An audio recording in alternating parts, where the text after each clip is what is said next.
솔직히 엄마 오래 사시면 우리만 손해 아니야? 네, 방금 들으신 게 맞습니다. 제 친아들이, 제가 낳아서 키운 아들이 어머니가 오래 살면 손해라고 말했어요. 여러분, 혹시 이런 말 들어보신 적 있으세요? 자식한테요? 지금 가슴이 철렁하지 않으세요? 제 이름은 박선미입니다. 올해 72이에요. 방금 들으신 그 목소리는 제 둘째 아들 준석이가 병원 복도에서 한 말입니다. 제가 수술실에 누워있을 때 제 아들들이 밖에서 나눈 대화였어요. 저도 처음엔 믿을 수가 없었어요. 오늘 제가 평생 숨겨왔던 이야기를 꺼내려고 합니다. 30억을 숨기고 가난한 할머니 연기를 하면서 제 세 자식의 제 진짜 얼굴을 확인한 이야기예요. 혹시 여러분도 궁금하지 않으세요? 내 자식들은 정말 날 사랑할까? 아니면 내 재산을 사랑할까? 이 이야기의 끝에는 여러분이 상상도 못할 반전이 기다리고 있습니다. 지금 제 손에는 낡은 통장이 있습니다. 표지가 다해져서 모서리는 까맣게 때가 탔어요. 40년을 제 품속에 넣고 다녔거든요. 30억입니다. 네, 들으신 게 맞아요. 30억 원이요. 지금 놀라셨죠? 근데 제 자식들은 몰라요. 엄마가 이렇게 큰 돈을 가지고 있는 줄요. 왜 숨겼냐고요? 시험하려고요. 누가 진짜 효자인지, 누가 돈만 노리는지 확인하려고요. 그리고 그 결과는 제 상상보다 훨씬 더 끔찍했습니다. 40년간 새벽 4시에 일어나서 시장 좌판에 앉아서요. 비가 오나 눈이 오나 한여름 폭염에도 한겨울 칼바람에도 김치를 담그고 반찬을 팔아서 모은 돈입니다. 여러분도 그렇게 사셨죠? 제 손톱 밑에는 아직도 고춧가루가 박혀 있어요. 아무리 씻어도 안 빠져요. 무릎은 다 닳아서 계단도 제대로 못 올라가요. 여러분도 무릎 아프시죠? 우리 세대는 다 그렇게 망가뜨리면서 살았잖아요. 왜 모았냐고요? 자식들 잘 살게 하려고요. 손주들 대학 보내려고요. 우리 세대는 그렇게 살았잖아요. 자식이 곧 하늘이고 자식이 잘 되는 게 부모의 꿈이었으니까요. 여러분도 그랬잖아요. 내 밥 굶어도 자식 밥은 챙기고 내 옷 안 사도 자식 옷은 사주고요. 하지만 말이죠. 요즘 제 세 자식들이 저를 보는 눈빛이 달라졌어요. 이젠 제 얼굴이 아니라 제 뒤에 있는 뭔가를 보는 것 같아요. 제 첫째는 박준호 53입니다. 대기업 부장이에요. 강남에 아파트 2채 가지고 있죠. 명품 시계 차고 고급 승용차 몰고 다녀요. 성공한 사람이죠. 둘째는 박준석 50살이고요. 자영업 몇 번 하다가 다 망하고 지금은 일이 없어요. 얼굴엔 늘 불만이 가득하고 눈빛에는 원망이 서려 있어요. 세상 탓, 형 탓, 그리고 엄마 탓을 하죠. 막내는 박민수, 47입니다. 일용직 노동자예요. 하루 벌어 하루 먹고 살아요. 월세 30만 원짜리 고시원에서 혼자 살고요. 결혼도 못했어요. 가난하지만 이 아이만은 다릅니다. 이 세 아들들을 한평생 키웠습니다. 젖 먹이고 기저귀 갈고 밤새 열 난다고 업고 병원 뛰어가고. 여러분도 다 그러셨죠? 학교 보내고 대학 보내고 결혼시키고 다 했어요. 우리 다 그렇게 살았잖아요. 그런데 한 달 전 장남 준호가 전화를 했어요. 엄마, 언제까지 혼자 사실 거예요? 이제 나이도 많으신데 요양원 알아봐야 하는 거 아니에요? 여러분, 이 말 들어보셨어요? 자식이 부모한테 하는 첫마디가 요양원이에요? 둘째, 준석은 더 했어요. 엄마, 재산 정리 좀 하세요. 나중에 우리끼리 싸우게 하지 마시고 누구한테 뭘 줄 건지 미리 정해 놓으셔야죠. 여러분, 참을 수 있으세요? 아직 살아있는 엄마 앞에서 재산 이야기를 해요. 그리고 막내 민수만 전화할 때마다 이렇게 물어요. 엄마, 밥은 드셨어요? 아프신 데는 없으세요? 여러분, 똑같이 제 젖을 먹고 자랐는데 왜 이렇게 다를까요? 여러분 자식들은 어떤가요? 그래서 저는 결심했습니다. 마지막 시험을 하기로요. 30억. 이건 미끼예요. 진짜 시험은 누가 진심으로 이 늙은 엄마를 사랑하는지 확인하는 거예요. 여러분이라면 이런 시험 해보시겠어요? 오늘부터 저는 가난하고 병든 할머니 연기를 시작합니다. 30억 든 통장은 은행 금고 깊숙이 숨겼어요. 건물 등기부도 변호사한테 맡겼고요. 제가 가진 건 이 낡은 집 한 채뿐이라고 말할 거예요. 일주일 전 새아들한테 전화를 돌렸어요. 얘들아, 엄마 이제 돈도 없고 아프기만 해. 혼자 살기 힘들어서 그러는데 누가 엄마를 모실 수 있겠니? 그 말 한마디에 새아들의 진짜 얼굴이 드러나기 시작했어요. 장남 준호는 제일 먼저 이렇게 물었어요. 엄마, 재산은 얼마나 있어요? 여러분, 들으셨죠? 아픈 엄마가 도움을 청하는데 첫마디가 재산이에요. 집 하나밖에 없단다. 예전에 장사로 모은 돈은 다 너희들 결혼시키고 손주들 용돈 주느라 썼어. 거짓말이었어요. 하지만 이 시험을 위해서는 가난한 엄마가 되어야 했어요. 준호 목소리가 확 바뀌더라고요. 아, 그렇구나. 그럼 엄마, 요양원이 제일 나을 것 같은데요. 전문가들이 케어해 주는 게 더 안전하잖아요. 여러분, 이게 효도예요? 둘째, 준석은 더 솔직했어요.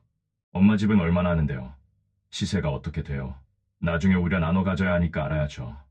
여러분, 참을 수 있으세요? 근데 막내 민수는요? 엄마 제가 모실게요. 제가 고시원 나와서 엄마 집으로 들어갈게요. 걱정하지 마세요. 고시원에서 사는 가난한 아들이 제일 먼저 손을 내밀었어요. 여러분, 눈물 나지 않으세요? 돈 많은 첫째는 요양원 보내자고 하고 원망 가득한 둘째는 재산 계산을 하고 가난한 막내만 엄마를 모시겠다고 해요. 그래서 제가 확실하게 시험할 거예요. 끝까지요. 누가 진짜 효자인지, 누가 재산만 노리는지 낱낱이 밝혀낼 거예요. 여러분도 궁금하시죠? 과연 누가 진짜 효자일까요? 오늘부터 제 시험이 시작됩니다. 끝까지 함께 해주세요. 3일 뒤, 장남 준호가 집에 찾아왔어요. 여러분, 자식이 오면 반가워야 하는데, 이날은 이상하게 가슴이 두근거리더라고요. 좋은 쪽이 아니라 불안한 쪽으로요. 명품 시계에 고급 승용차 몰고 왔더라고요. 차에서 내리는 모습을 보니까 옷도 비싸 보이고 머리도 말끔하게 빗어 넘기고 성공한 사람 같았어요. 그런데 예전에 올 때는 항상 손에 뭔가를 들고 왔거든요. 근데 이번엔 빈손이었어요. 명품 가방은 들고 왔으면서요. 그 순간 알았어요. 뭔가 잘못됐다는 거요. 엄마, 저예요. 문을 열었어요. 준호가 들어오면서 얼굴에 미소를 지었는데, 여러분, 제가 40년 장사하면서 배운 게 하나 있거든요. 사람은 입으로 거짓말해도 눈은 거짓말 못한다는 거예요. 준호 눈은 웃고 있지 않았어요. 차가웠어요. 엄마, 오랜만이에요. 건강은 어때요? 그냥 그러저러하다. 들어와. 준호가 거실로 들어오며 제 얼굴을 보는 게 아니라 집안을 둘러보더라고요. 마치 무언가를 감정하듯이요. 벽지 상태를 보고, 가구를 보고, 심지어 천장까지 올려다보더라고요. 여러분, 자식들도 집에 와서 이렇게 하나요? 엄마, 집이 좀 낡았네요. 도배는 언제 하셨어요? 도배? 그런 거 할 돈이 어디 있니? 여러분, 우리 나이에 도배가 중요해요? 자식 얼굴 보는 게 중요하죠. 그래도 해야죠. 나중에 집 팔 때 가격에 영향 미치잖아요. 여러분 들으셨죠? 집 팔 때 가격에 영향 미친다고요. 엄마가 살고 있는 집인데 벌써 팔 생각을 하고 있는 거예요. 저는 그 순간 손이 떨렸어요. 근데 참았어요. 시험이니까요. 엄마, 많이 불편하시죠? 혼자 계시기 힘드시죠? 응. 요즘 허리도 아프고 무릎도 안 좋고 저는 연기를 시작했어요. 기침도 하고 허리를 주무르는 신용도 했죠. 그때 준호 얼굴이 살짝 굳어지더라고요. 걱정하는 표정이 아니라 뭔가 귀찮다는 표정이었어요. 마치 골치 아픈 일이 생겼다는 표정이요. 엄마 그럼 병원은 가보셨어요? 검사는 하셨고요? 돈이 어디 있니? 병원비가 얼마나 비싼데 그냥 참고 있어. 바로 그 순간이요. 준호 눈빛이 반짝였어요. 마치 원하던 답을 들은 것처럼요. 엄마, 그럼 솔직하게 여쭤볼게요. 재산이 정확히 얼마나 있으세요? 통장에 얼마 있고, 이 집 말고 다른 재산은 없으세요?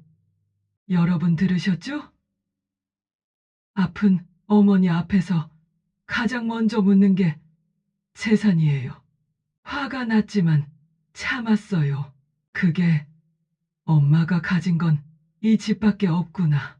예전에 장사로 모은 돈은 너희들 결혼시키느라 다 썼고 손주들 용돈 주느라 다 나갔어. 거짓말이에요. 30억은 숨겨뒀어요. 준호 얼굴이 미묘하게 변했어요. 실망. 아니에요. 그건 안도였어요. 여러분, 이게 믿어지세요? 엄마한테 돈이 없다니까 안도하는 거예요.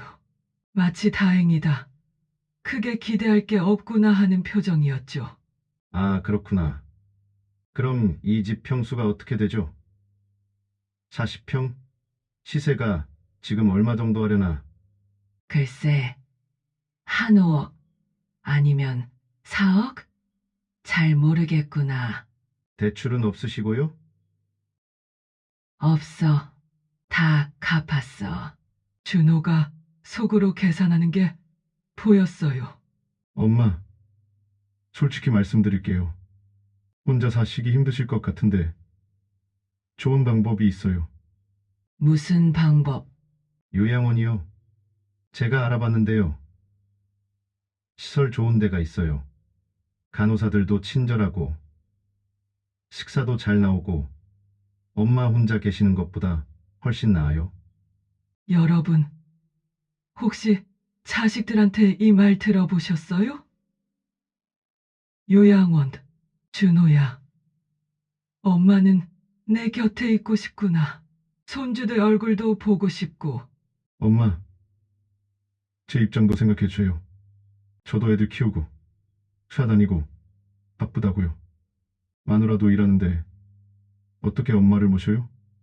여러분, 우리도 바빴어요. 근데 자식 키웠잖아요. 그리고 솔직히 요양원이 전문가들이 케어하잖아요. 제가 엉성하게 모시는 것보다 낫죠. 여러분, 이 단어들 들리세요?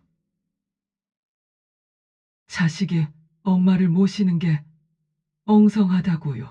준호야, 엄마는 전문가가 필요한 게 아니라 내 마음 한 조각이 필요한 거야. 에이, 엄마, 감정적으로 생각하지 마세요. 현실적으로 봐야죠. 요양원 비용은 제가 내고, 가끔 주말에 면회 가고, 그게 서로한테 제일 좋아요. 여러분, 정말 그럴까요? 부모를 요양원 보내는 게 서로한테 좋은 건가요? 준호야, 너 어렸을 때 기억나니? 내가 열이 나서 밤새 업고 병원 뛰어갔던 거. 그때 엄마 나이가 30이었어. 새벽 2시에 내 이마가 뜨거워서 잠옷 차림으로 너를 업고 응급실까지 뛰어갔단다. 내 대학 등록금 마련하려고 밤 12시까지 김치 담갔던 거. 손이 꽁꽁 얼어서 감각이 없을 때까지 일했어. 내가 좋은 대학 가야 한다고 생각했거든. 그건 감사하죠. 내 결혼식 비용 1,000만 원. 엄마가 허리 한 번 더 굽혀서 마련했어. 시장에서 새우튀김 팔아서 하루에 10,000원씩 1,000일을 모았단다. 여러분, 거의 3년을 매일매일 10,000원씩 모은 거예요. 그런데 지금 넌 엄마를 짐이라고 생각하는구나. 아니에요! 엄마! 제가 언제 짐이라고? 입으로는 안 그래. 근데 내 눈빛이, 내 행동이 그렇게 말하고 있어. 준호가 할 말을 잃었어요. 고개를 숙였죠. 근데 여러분, 진심으로 반성했을까요? 아니에요. 그냥 눈치 보는 거였어요. 그날 밤, 준호가 화장실 간 사이에 거실에서 전화하는 소리가 들렸어요. 저는 부엌에 숨어서 들었어요. 여보, 나 엄마 집이야. 준호가 아내한테 전화하는 거였어요. 응, 얘기 끝났어. 엄마 재산 없대. 집 하나뿐이래. 여러분 들으셨죠? 제일 먼저 하는 말이 재산 없다는 거예요. 그래서 뭐 어쩌라고? 우리가 모셔야 해? 아내 목소리가 전화기 너머로 들렸어요. 아니, 당연히 요양원 보내야지. 우리 애들 교육비도 빠듯한데 어떻게 모셔? 한 달에 150만 원이면 괜찮은 요양원 있더라. 여러분, 손주들 학원비는 아끼지 않으면서 엄마 요양원비는 150만 원도 아깝다는 거예요. 150만 원? 그것도 아깝다. 제일 싼 데로 알아봐. 100만 원짜리. 알았어. 그렇게 할게. 여러분, 제일 싼 요양원이 어떤 곳인지 아세요? 저는 그 자리에서 주저앉았어요. 40년 동안 키운 아들이 요양원 보내야지라고 제일 싼 테러라고 말하는 걸 들었어요. 혹시 여러분도 이런 경험 있으세요? 제가 40년 동안 자식한테 쏟아부은 돈이 얼마인데 이제 와서 제일 싼 요양원이라고요? 준호가 화장실에서 나왔어요. 엄마, 전 이만 가볼게요. 회사 일이 있어서요. 그래, 가거라. 요양원 건 잘 생각해 보세요. 정말 엄마를 위한 거예요. 여러분, 이게 엄마를 위한 건가요? 문이 닫혔어요. 시동 거는 소리가 들렸어요. 저는 혼자 남았어요. 준호야, 엄마가 그렇게 짐이니? 여러분, 우리가 뭘 잘못한 건가요? 평생 자식 위에 살았는데요. 하지만 저는 포기하지 않았어요. 이건 시작일 뿐이에요. 아직 둘째와 막내가 남았어요. 이틀 뒤 둘째 준석이 찾아왔어요. 내심 기대를 했죠. 제발 이 아이만은 다르길 바랐어요. 그런데 노크도 없이 문을 열고 들어왔어요. 얼굴은 수척하고 눈빛은 원망으로 가득했어요.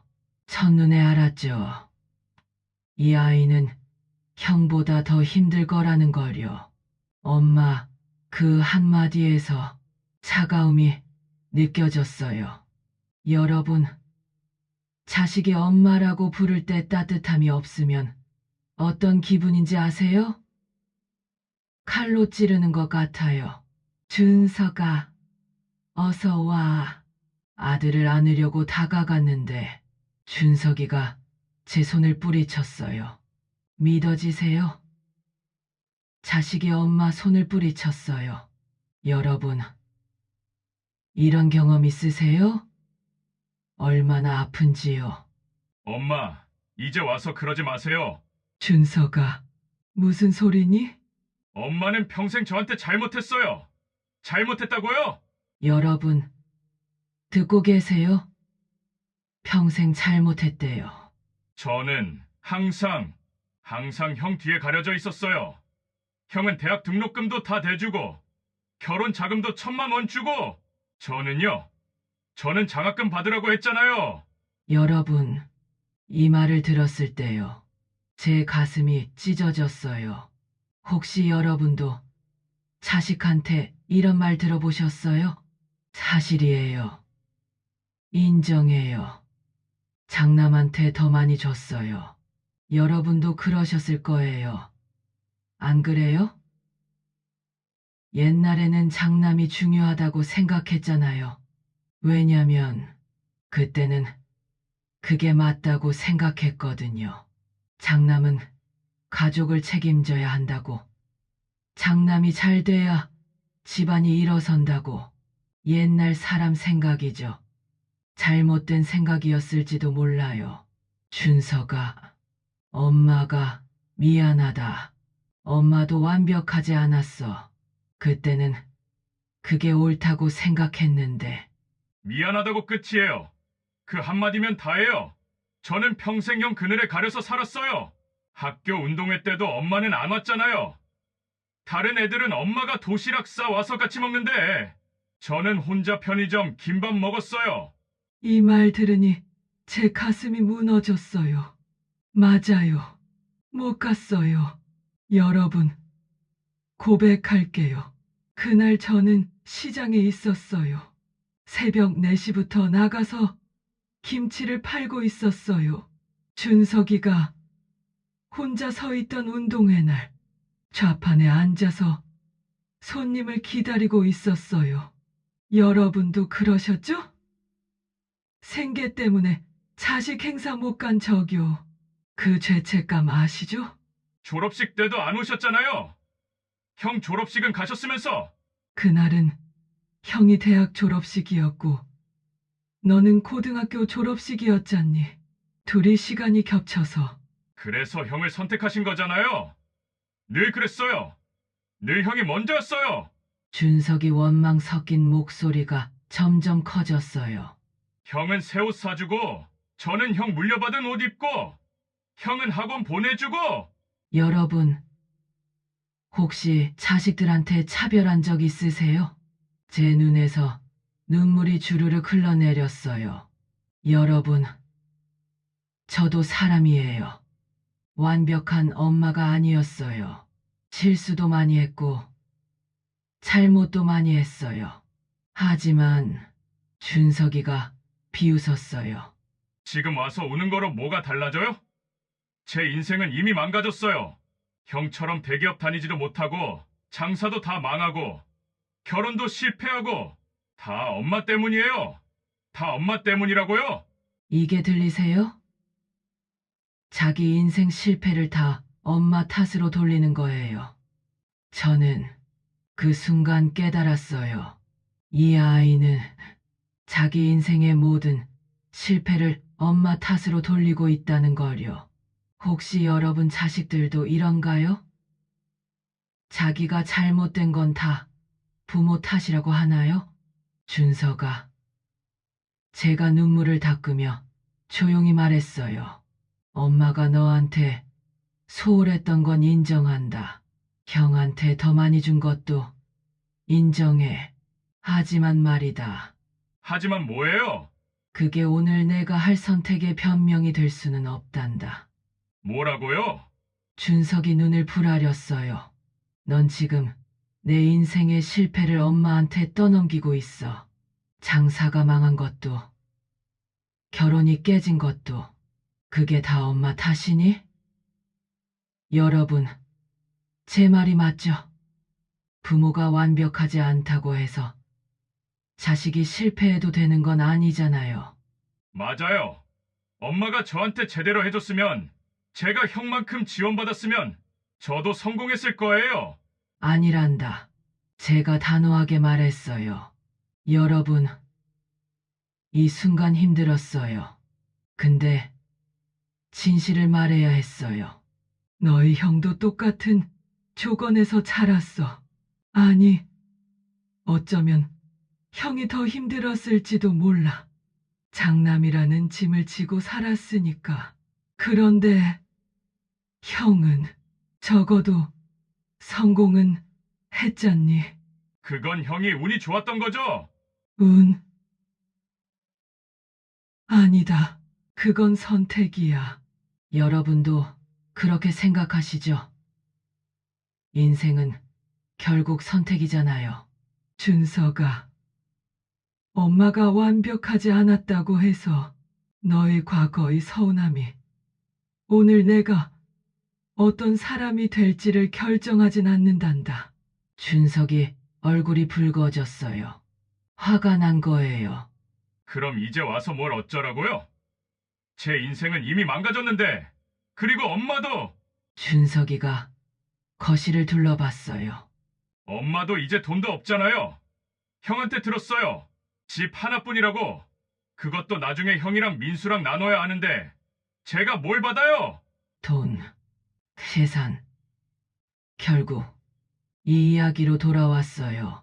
준서가, 너도 결국 돈이 필요한 거구나. 당연하죠. 저는 지금 빚이 3천만 원이에요. 대부업체에서 빌린 돈이자말 월 100만 원이에요. 3천만 원의 빚이라고요. 안타깝지만 그게 엄마 탓이니? 엄마가 도와주시면 되잖아요. 평생 장사하셨으면 돈 있을 거 아니에요. 숨기지 말고 꺼내세요. 미안하다. 준서가, 엄마한텐 그런 돈 없어. 거짓말. 40년 장사했으면 돈 있을 거예요. 형만 챙기고, 민수는 착하니까 챙겨주고, 저는 뭐예요? 그냥 버려진 자식이에요. 이번에도 저만 빼고 다 챙겨주실 거죠? 평생 그래왔으니까. 엄마 도와주세요. 제발! 여러분, 이게 효도로 보이세요? 아니죠. 엄마, 제발 3천만 원만, 아니 2천만 원만이라도. 없단다. 엄마한텐 정말 그런 돈 없어. 다 너희들 키우느라 썼어. 여러분, 이 말을 할 때 제 마음이 얼마나 무겁고 괴로웠는지 모르실 거예요. 저도 사람인데 마음이 흔들리지 않을 수 있었겠어요? 그런데 이 3천만 원이라는 돈이 도박으로 진 빚이라는 걸 알게 된 순간 저는 도와줄 수가 없었습니다. 지금 당장 이 아이를 위기에서 구해낸다 해도 다음에 똑같은 문제가 생기면 똑같은 방식으로 손을 내밀 거라는 걸 알았기 때문이에요. 그럼 집이라도 팔아요. 어차피 혼자 사시기 힘드시잖아요. 팔아서 우리한테 나눠주고, 엄마는 요양원 가세요. 유양원, 또 유양원이에요. 여러분, 들으셨죠?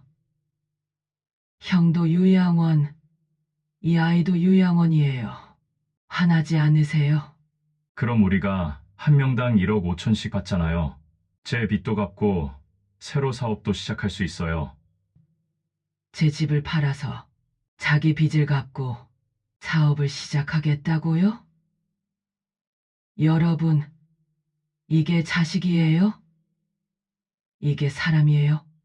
준서가, 너 지금 무슨 말을 하고 있는 거니? 현실적인 이야기를 하고 있어요. 엄마 혼자 이 큰 집에 살 필요 없잖아요. 팔아서 우리한테 주고 작은 요양원 가시면 되잖아요. 그게 자식이 할 말이니? 여러분, 참을 수 있으세요? 자식이라고요? 엄마는 저한테 제대로 된 부모 노릇했어요. 평생 형만 챙기고 저는 방치했으면서. 준석이가 화가 나서 일어났어요. 좋아요. 안 주시려면 마세요. 어차피 저는 엄마한테 기대 안 해요. 평생 그래왔으니까 엄마가 나중에 힘들어지면 그때 가서 생각해보세요. 누가 엄마 곁에 있을지. 준석이가 문을 쾅 닫고 나갔어요. 되돌아보지도 않고요.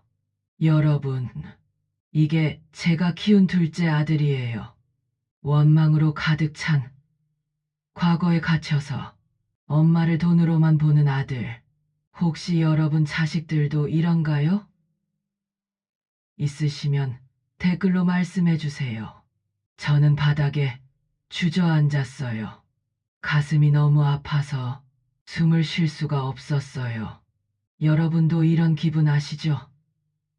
준서가, 엄마가 그렇게 미웠니? 그날 밤, 저는 혼자 울었어요. 이불을 뒤집어 쓰고 소리 죽여서 세상에서 제일 슬픈 울음을 울었어요. 그 다음날 아침 누군가 문을 두드려서 열어보니 막내 민수가 손에는 비닐봉지를 들고 서 있었어요.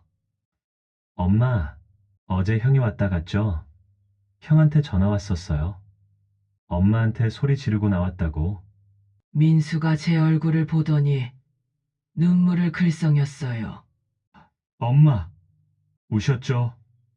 눈이 퉁퉁 부었어요. 아니다. 엄마, 괜찮아. 제가 계란 사왔어요. 미역국 끓여드릴게요. 계란이요. 미역국이요. 여러분, 이게 뭐 대단한 건가 싶으세요? 아니에요. 이게 얼마나 큰 의미인지 아세요? 가난한 아들이 자기 돈으로 사온 계란 한 판이에요. 민수야, 너 돈도 없는데 엄마가 더 중요해요. 그 한마디예요. 여러분, 제 평생의 한이 다 녹아내렸어요. 민수는 47에 일용직 노동자예요. 하루 벌어 하루 먹고 살죠. 월세 30만 원짜리 고시원에서 혼자 살고 있고요. 방이 얼마나 좁은지 아세요? 침대 하나 놓으면 끝이에요. 결혼도 못했어요. 돈이 없어서요. 여자친구가 있었대요. 5년이나 만났는데 헤어졌대요. 상대 부모님이 일용직하고는 결혼 못 시킨다고 해서요. 너무 안타까웠어요. 돈 때문에 사랑도 못하는 세상이에요. 그런데 말이에요. 여러분, 이 가난한 아들이 제게 유일한 희망이었어요. 돈은 없어도 마음은 부자인 아이요. 여러분 자식들 중에도 이런 아이 있나요? 있으시면 정말 복 받으신 거예요. 엄마, 앉아 계세요. 제가 미역국 끓일게요. 민수가 부엌으로 갔어요. 냉장고를 열더니 한숨을 쉬었어요. 엄마, 냉장고에 아무것도 없네요. 형들 왔으면 뭐라도 사다 줬어야지. 여러분, 이 말 들으셨죠? 형들은 빈손으로 왔다는 거예요. 그 말에요. 저는 또 울컥했어요. 자식들 비교하고 싶지 않은데 차이가 너무 나니까요. 장남 준호는 명품 시계를 차고 고급 차를 몰고 왔으면서도 과일 하나, 반찬 하나 사오지 않았어요. 차남 준석도 마찬가지였고요. 하지만 민수는 자기 주머니에서 마지막 돈을 꺼냈어요. 이거 쓰면 자기는 굶는 건데요. 엄마, 제가 편의점 다녀올게요. 파랑 마늘도 사오고 두부도 사올게요. 안 돼. 민수야. 그 돈 내 밥값이잖아. 괜찮아요. 저는 공사장에서 밥 얻어먹으면 돼요. 엄마가 더 중요해요. 여러분, 눈물 나죠? 엄마가 더 중요하다고. 이 아이에게는 돈보다 엄마가 더 중요하대요. 자기 배고픔보다 엄마가 더. 민수가 편의점에 다녀왔어요. 비닐봉지에는 파, 마늘, 두부, 계란이 들어있었어요. 그리고 바나나 우유 1개. 엄마, 이거 엄마 좋아하시잖아요. 바나나 우유. 여러분, 제가 50년 전부터 좋아하던 거예요. 이 아이가 기억하고 있었어요. 눈물이 나기 시작했어요. 엄마, 울지 마세요. 제가 있잖아요. 민수가 부엌에서 뚝딱뚝딱 소리를 냈어요. 칼질 소리, 물 끓는 소리, 국자로 저어주는 소리. 여러분, 이 소리가 얼마나 아름다운지 아세요? 자식이 엄마를 위해 밥을 하는 소리예요. 30분 후, 작은 밥상이 차려졌어요. 미역국 1그릇, 계란 후라이, 두부 1모. 소박했지만 여러분, 이게 세상 어떤 산의 진미보다 귀했어요. 왜냐면 사랑으로 만든 거니까요. 여러분도 그런 밥상 받아보셨어요? 엄마, 드세요. 제가 정성껏 끓였어요. 민수야, 너도 먹어라. 같이 먹자. 아니에요. 저 배불러요. 엄마 드세요. 거짓말이에요. 여러분도 아시죠? 이 아이 배고픈 거 엄마가 모를까요? 새벽부터 일했는데 배가 안 고플 리가 없어요. 한 입만 먹어라. 엄마랑 같이. 그래야 엄마도 먹는다. 우리 막내 효자, 한 입만 먹어줘. 민수가 눈물을 글썽이며 숟가락을 들었어요. 국을 한 입 떠먹더니 눈물이 뚝 떨어졌어요. 엄마, 죄송해요. 제가 돈을 더 많이 벌었으면 엄마 편하게 해드릴 수 있었을 텐데. 무슨 소리니? 내가 제일 큰 효자야. 아니에요. 형들처럼 돈도 못 벌고 결혼도 못하고 엄마 창피하게 해드리고. 민수야. 제가 민수 손을 꽉 잡았어요. 넌 엄마한테 자랑이야. 돈이 많아서. 아니야. 마음이 착해서. 효심이 진짜여서. 형들은 말이다. 돈은 많지만 마음이 가난해. 근데 너는 돈은 없지만 마음이 부자란다. 그날 우리는 미역국 1그릇을 나눠 먹었어요. 숟가락을 번갈아 가며 서로에게 더 많이 주려고 하면서요. 엄마, 한 숟가락 더 드세요. 아니다. 너 먹어라. 너 일하려면 힘 있어야지. 그렇게 한 그릇을 다 비웠어요.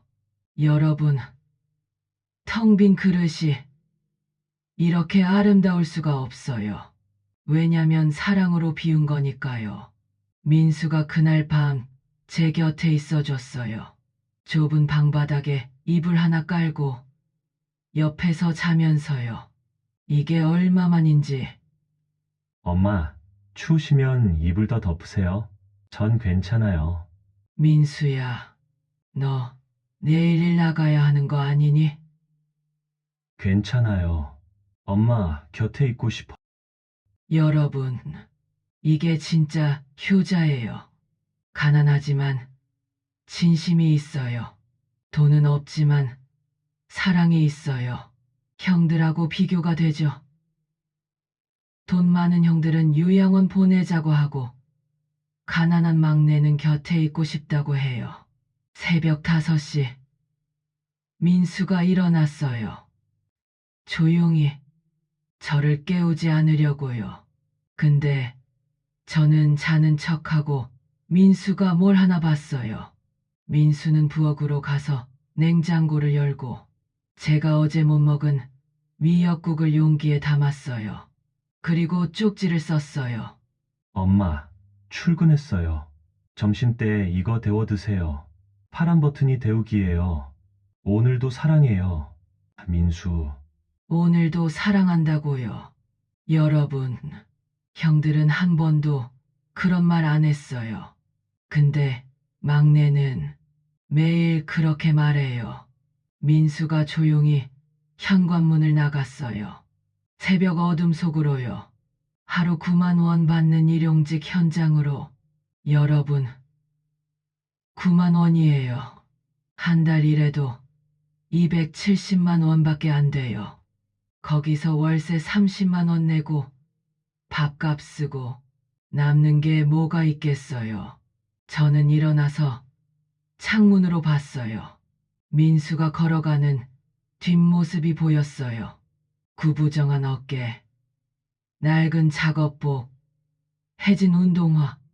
우리 막내 고생이 많구나. 눈물이 났어요. 그날 이후로 민수는 매일 들렸어요. 출근하기 전에 30분 일찍 와서 제 얼굴을 보고 가요. 하루도 빠짐없이요. 엄마, 어제 잘 주무셨어요? 약은 드셨고요? 아침은 드셨어요? 여러분, 이게 효도예요. 돈 많이 주는 게 효도가 아니에요.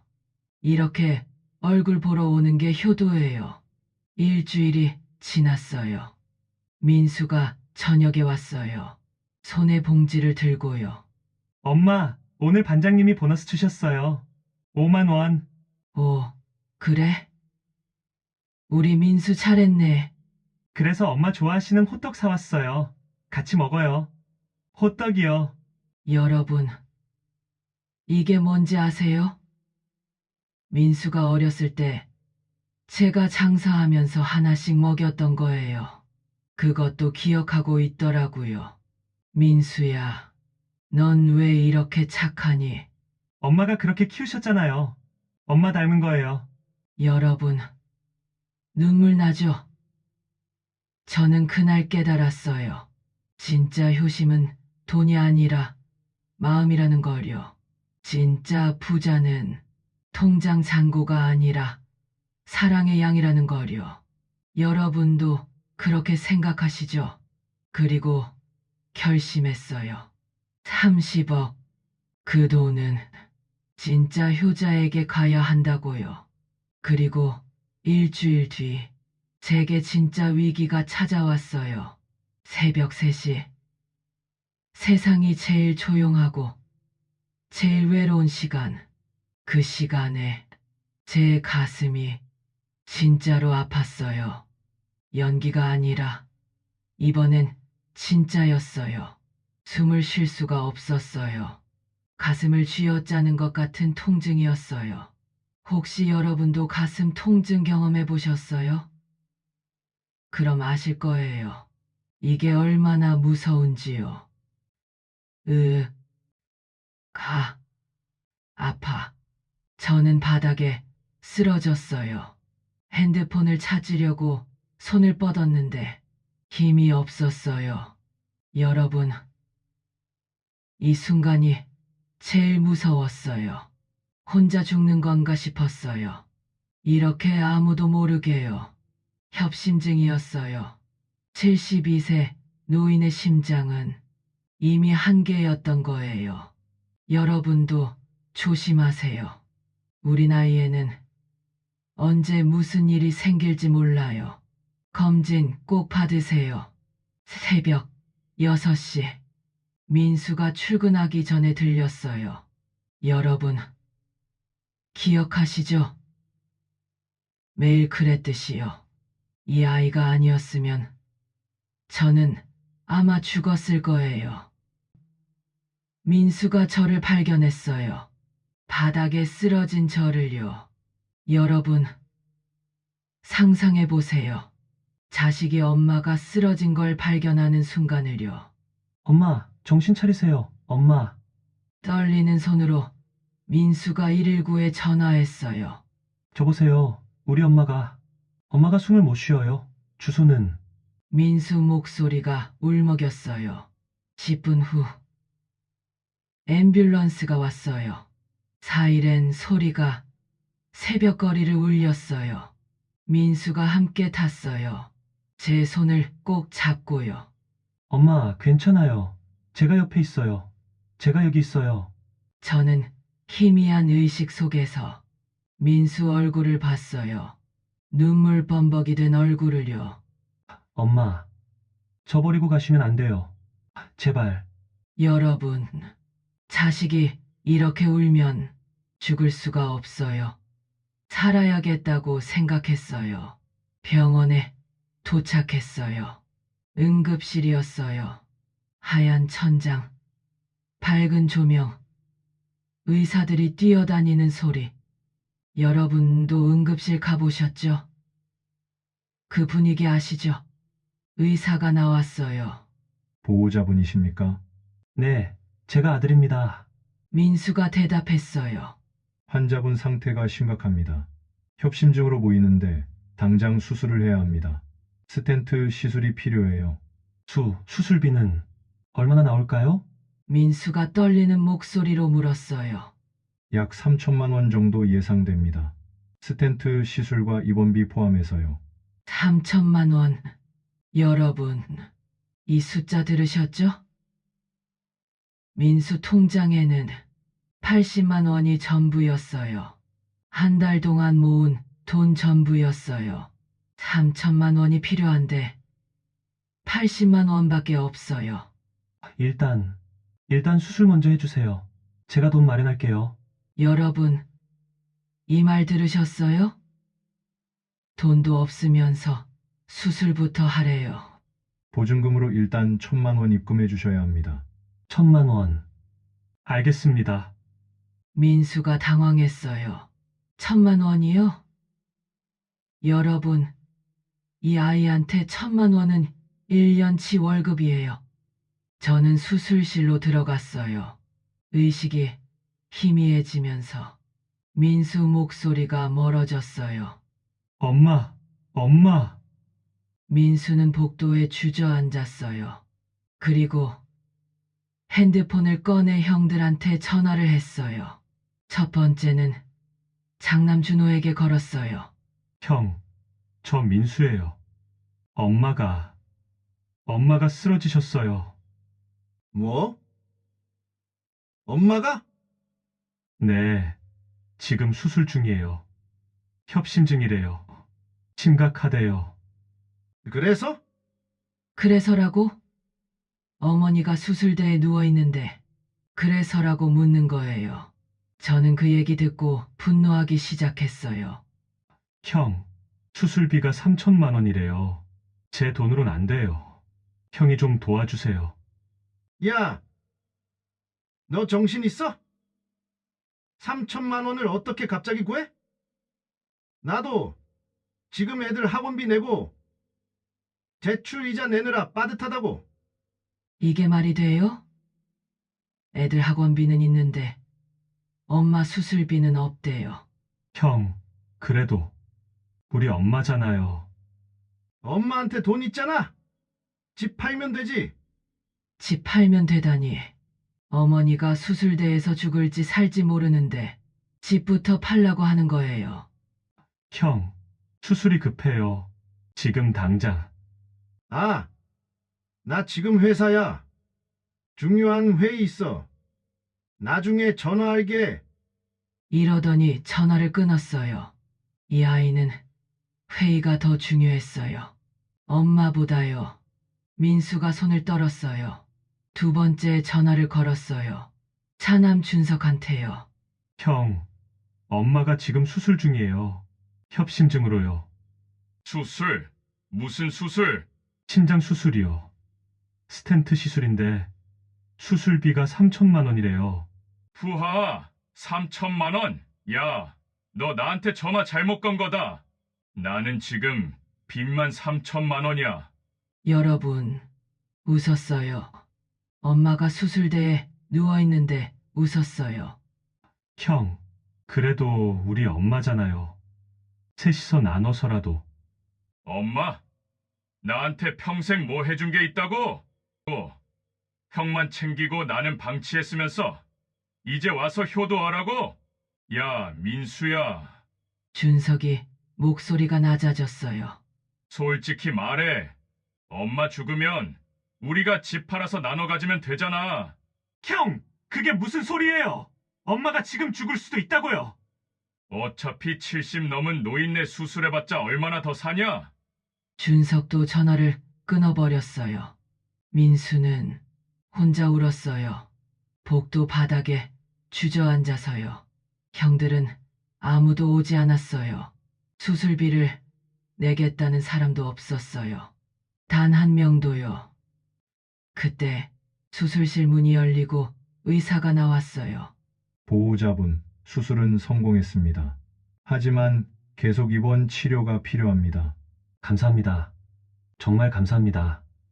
민수가 고개를 숙여 인사했어요.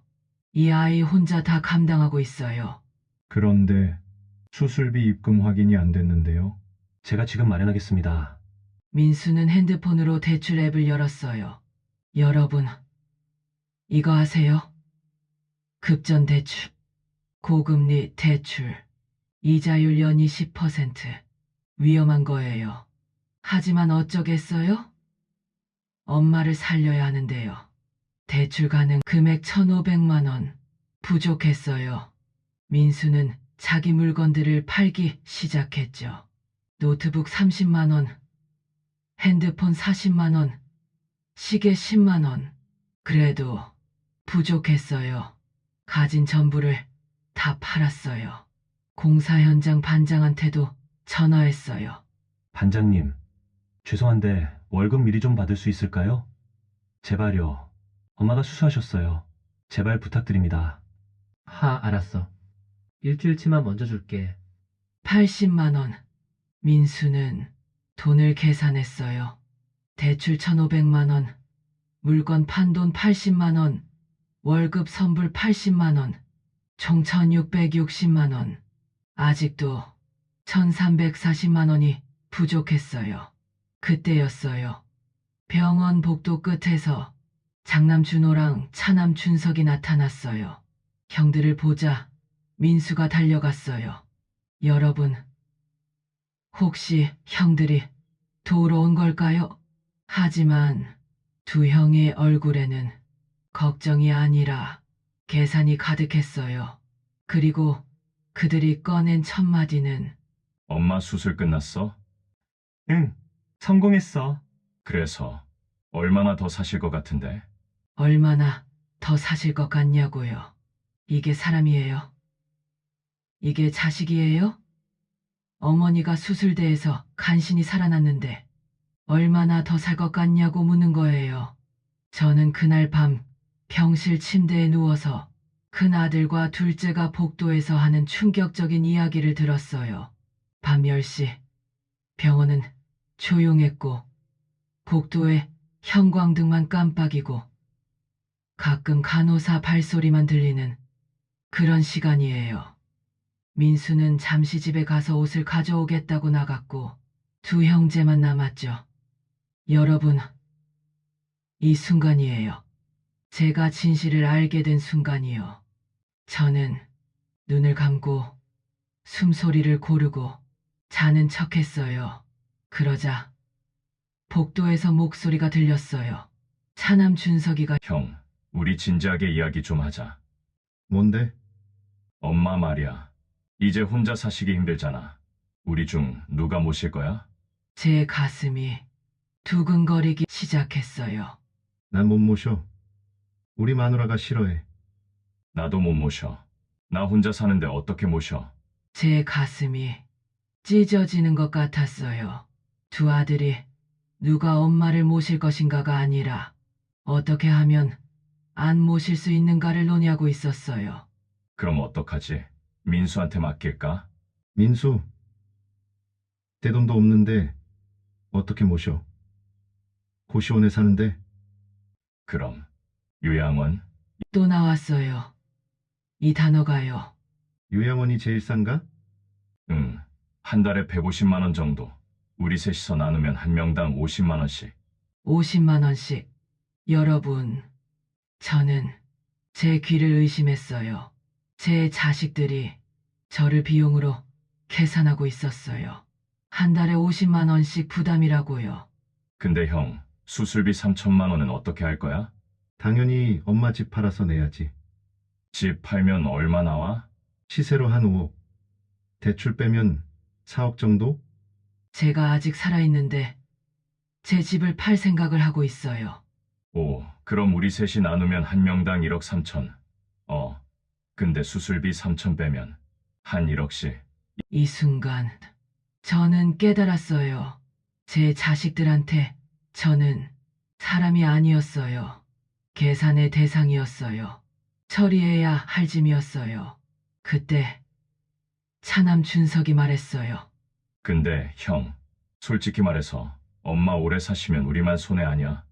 방금 어머니가 오래 살면 손해라고 했어요. 저는 눈물이 나기 시작했어요. 그러자 장남 준호가 대답했어요. 그러게.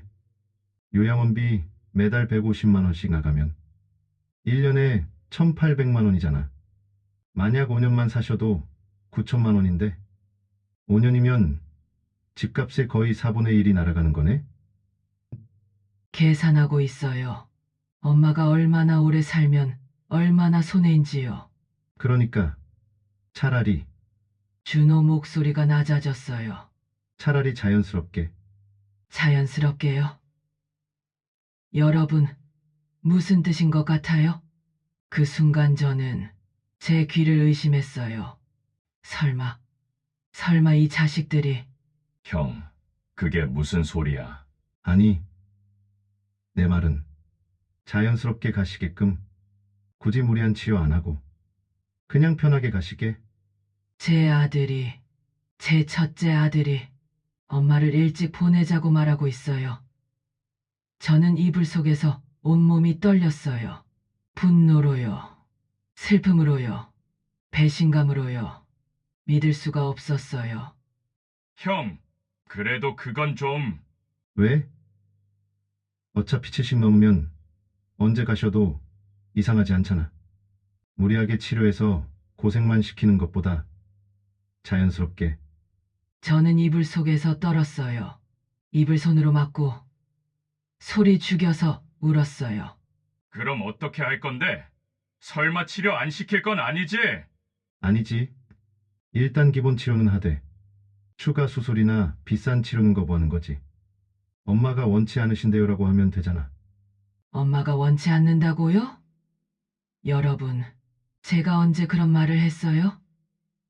제가 언제 치료를 원치 않는다고 했어요? 저는 살고 싶어요. 더 살고 싶어요. 손주들 크는 것도 보고 싶고, 민수 결혼하는 것도 보고 싶어요. 근데 이 자식들은 엄마 이름으로 치료를 거부하겠다는 거예요. 그리고 말이야. 요양원도 제일 싼 데로 보내면 관리가 좀 소홀하잖아. 그럼 자연스럽게. 형, 그만해. 그건 진짜... 여러분, 들으셨죠? 제일 싼 요양원으로 보내면 관리가 소홀하니까 자연스럽게 죽는다는 거예요. 이게 자식이 할 말이에요? 야, 우리가 뭐 나쁜 짓 하는 거야? 그냥 현실적인 선택을 하는 거지. 우리도 먹고 살아야 하고, 우리 애들도 키워야 하고. 현실적인 선택이라고요. 이게 현실적인 선택이에요? 어머니를 일찍 보내는 게요. 알았어. 형, 그럼 일단 제일 싼 요양원 알아보자. 응, 시설 별로인데. 간호사들도 불친절한데. 그래야 우리가 덜 부담되지. 여러분, 시설 별로인데요. 간호사들 불친절한데요. 그래야 자기들이 덜 부담된대요. 눈물이 베개를 적셨어요. 소리 죽여서 울었어요. 70평생 자식들만을 위해 살아왔던 내 인생이 너무 불쌍했어요. 그 순간 저는 결심했어요. 더 이상 당하고만 있지 않겠다고요. 이제는 진실을 밝힐 시간이 되었다고. 30억, 건물, 통장. 제가 침대 옆 서랍을 조용히 열었어요. 그 안에서 미리 준비해둔 녹음기를 꺼냈어요. 그리고 재생 버튼을 눌렀어요. 두 아들들의 대화가 모두 녹음되어 있어요. 3일 뒤 저는 퇴원했어요. 그리고 마지막 유언을 남기겠다고 하고 세 아들을 모두 불렀죠. 유언이라고 하니까 세 아들이 다 왔어요. 엄마, 무슨 일이세요? 유언을 남기신다고. 장남 준호가 조심스럽게 물었어요. 조심스러운 척하지만 눈빛은 기대로 가득했어요. 제가 죽으면 뭘 받을까? 그 생각뿐이었어요. 앉아라. 다들. 세 아들이 나란히 앉았어요. 준호는 다리를 떨고 있었고, 준석은 입술을 핥고 있었고, 민수만 제 얼굴만 바라보고 있었어요.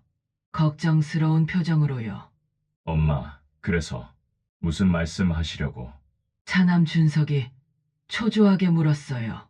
저는 녹음기를 꺼내어 탁자 위에 올려놨어요. 이게 뭐예요?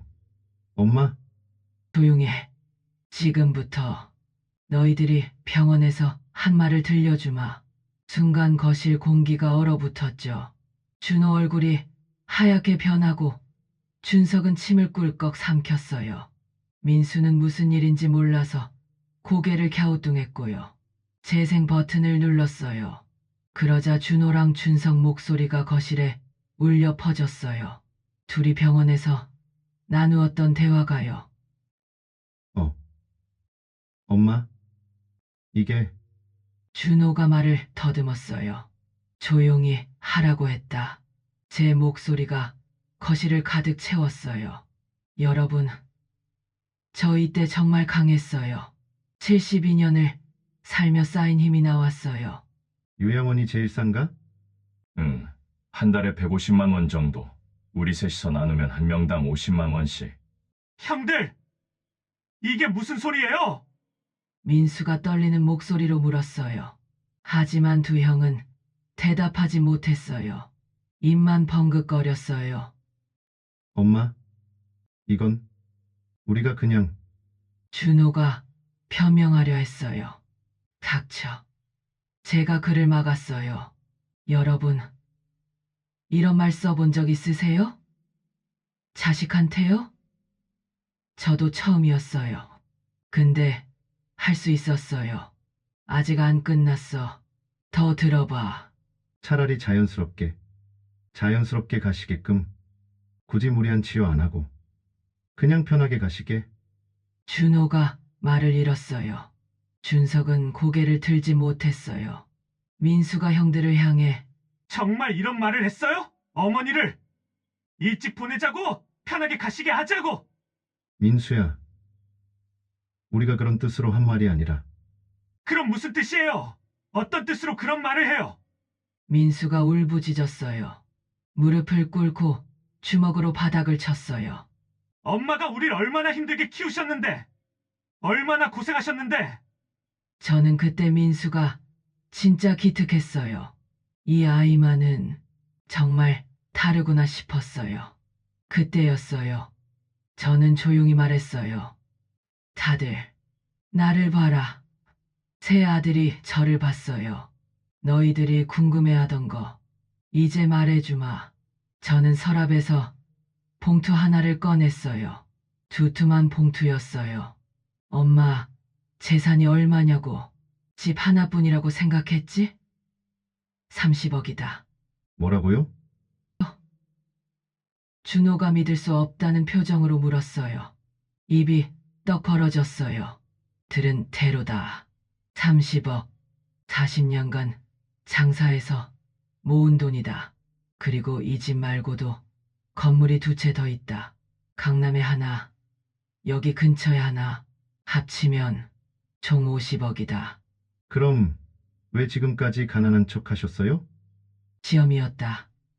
누가 돈 때문에 날 대하는지, 누가 진심으로 날 사랑하는지, 그리고 결과는 준호는 요양원을 보내자고 했지.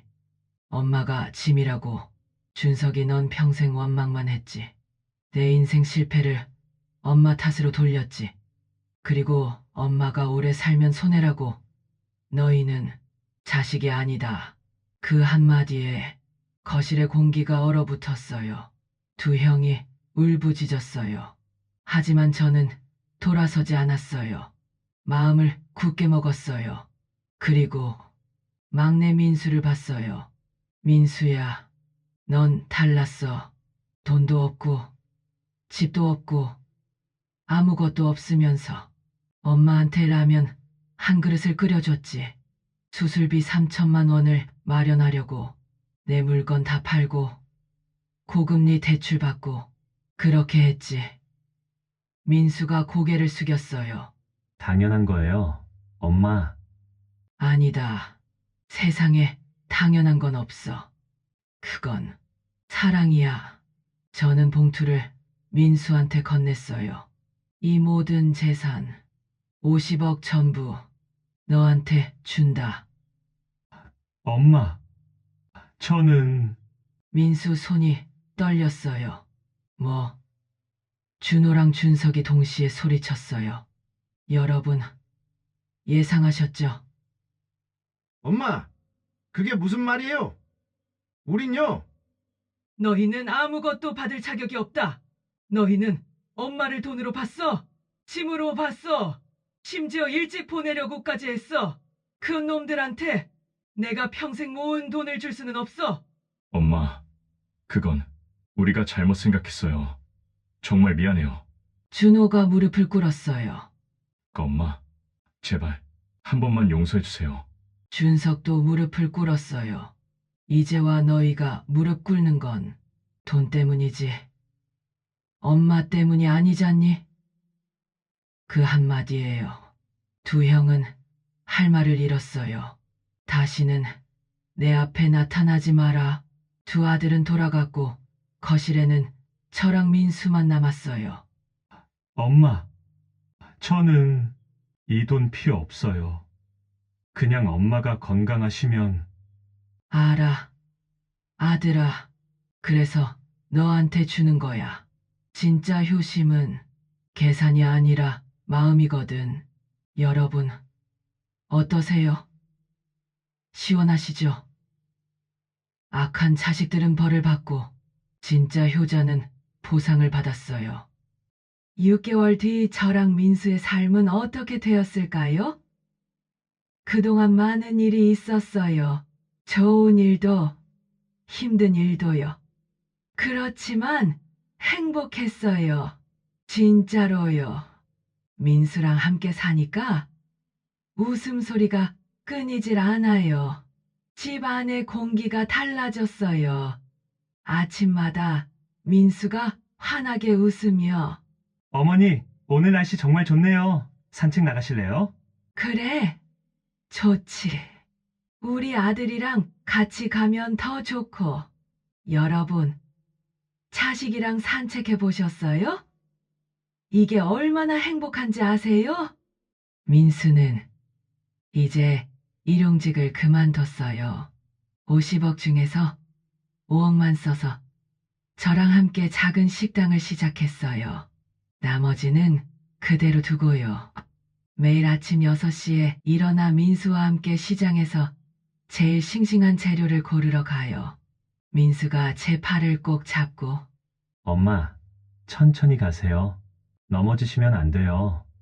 여러분, 이게 효도예요. 이런 작은 배려들이요. 이게 진짜 행복이거든요. 돈이 많아서 아니에요. 사랑하는 사람과 함께 있어서예요. 혹시 여러분도 느끼세요? 돈보다 중요한 게 있다거려. 사장님, 여기 된장찌개 정말 맛있어요. 집에서 어머니가 끓여주시던 그 맛이에요. 한 손님이 말해요. 고맙습니다. 정성껏 끓였어요. 저희 엄마가 직접 끓이신 거예요. 민수가 자랑스럽게 대답해요. 저는 그 말을 들으며 눈시울이 뜨거워졌어요. 민수는 저를 부끄러워하지 않아요. 숨기지 않아요.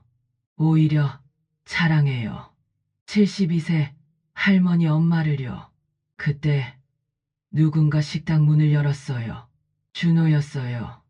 6개월 만이에요. 민수가 굳어졌어요.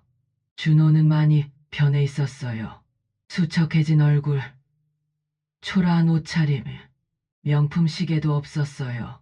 고급 차도 보이지 않았고요. 엄마, 떨리는 목소리였어요. 저는 국자를 내려놓았어요. 마음이 복잡했어요. 화도 났지만 그래도 자식이잖아요. 들어오너라. 준호가 고개를 숙인 채 들어왔어요. 엄마. 저, 이제 회사 잘렸어요. 아내도 제가 돈이 없으니까 저랑 이혼했어요. 여러분, 안타깝죠? 근데 이게 다 자기가 한 선택의 결과예요. 준호가 울었어요. 처음으로요. 진심으로요. 엄마가 옳았어요. 저는 돈만 봤어요. 사람을 보지 않았어요. 이제야 알았어요. 엄마가 얼마나 힘드셨는지, 저를 키우면서 얼마나 고생하셨는지. 저는 아무 말도 하지 않았어요. 그냥 국그릇 하나를 준비했어요. 준호가 숟가락을 들었어요. 한 숟가락, 두 숟가락, 눈물과 함께 밥을 먹었어요. 엄마, 맛있어요. 정말. 여러분, 저는 이 순간 깨달았어요. 미움은 쉽지만 용서는 어렵다는 거요. 하지만 그래도 자식은 자식이에요. 여러분도 그러시죠? 준호야, 엄마가 너를 용서할 수 있을지는 모르겠다. 하지만 말이다. 내가 진짜로 뉘우치고 있다면 다시 시작할 기회는 줄 수 있어. 엄마 재산은 못 줘. 그건 민수 거야. 하지만 이 식당에서 일하면서 사람 사는 법을 배워라. 돈이 아니라 마음을 보는 법을. 네, 엄마, 정말 감사합니다. 2주 뒤 차남 준석이가 찾아왔어요. 준호보다 더 힘들어 보였어요. 엄마, 저도 용서받을 수 있을까요? 저는 또 한 그릇의 밥을 내왔어요. 먹고 이야기하자. 3개월 후 가게울에서 형, 이 테이블 반찬 좀 채워주세요. 알았어? 준호가 부지런히 움직여요. 준석은 설거지를 하고 있고요. 땀을 흘리며요. 불평 없이요. 저는 주방에서 그 모습을 지켜봤어요. 여러분, 완벽하지는 않아요. 준호랑 준석은 아직도 서툴러요. 가끔 옛날 버릇이 나오고요. 하지만 그들은 배우고 있어요. 진짜 가족이 되는 법을요. 여러분, 가족이 뭘까요? 피로만 연결된 게 아니에요. 마음으로 연결되는 거예요. 저녁 시간, 식당 문을 닫고 함께 식사했어요. 엄마, 오늘 장사 정말 잘했어요. 민수가 밝게 말해요. 형들도 많이 도와줬어요. 엄마, 정말 죄송해요. 그리고 감사해요. 준석이 진심을 담아 말했어요. 저는 이 순간을 바라보며 생각했어요. 이게 내가 원했던 거구나. 돈이 아니라, 재산이 아니라, 함께 밥 먹는 가족. 얘들아, 가족이란 건 말이다. 피로만 이어지는 게 아니야. 마음으로 이어지는 거란다. 엄마가 이번에 깨달은 게 있어. 사람은 완벽할 수 없어요. 엄마도 완벽하지 않았고, 너희들도 완벽하지 않았어. 하지만 말이다. 그 불완전함을 인정하고, 서로 용서하고, 함께 나아가는 게, 그게 진짜 가족이란다. 여러분도 그렇게 생각하시죠? 민수가 눈물을 닦았어요. 준호가 고개를 숙였고요. 준석이 손으로 얼굴을 가렸어요. 엄마는 너희들을 사랑한다. 그 순간 저희는 진짜 가족이 되었어요. 여러분, 느껴지세요? 오늘도 식당은 손님들로 가득해요. 준호는 홀서빙을 담당하고요. 준석은 설거지랑 청소를 담당해요. 민수는 주방에서 저를 도와 요리하고요. 그리고 저는 제가 제일 잘하는 걸 해요. 사랑을 담아 밥을 짓는 거요. 여러분, 72년을 살며 배운 게 하나 있어요. 가족이란 피가 아니라 마음이에요. 효도란 돈이 아니라 진심이고요. 그리고 인생에서 가장 중요한 건 함께 있는 사람이에요. 저는 이제 행복해요. 재산이 많아서? 아니에요. 사랑하는 사람들과 함께 있어서예요. 그리고 알았어요. 진짜 부자는 돈이 많은 사람이 아니라 사랑이 많은 사람이라는 것을요. 여러분도 그렇게 생각하시죠?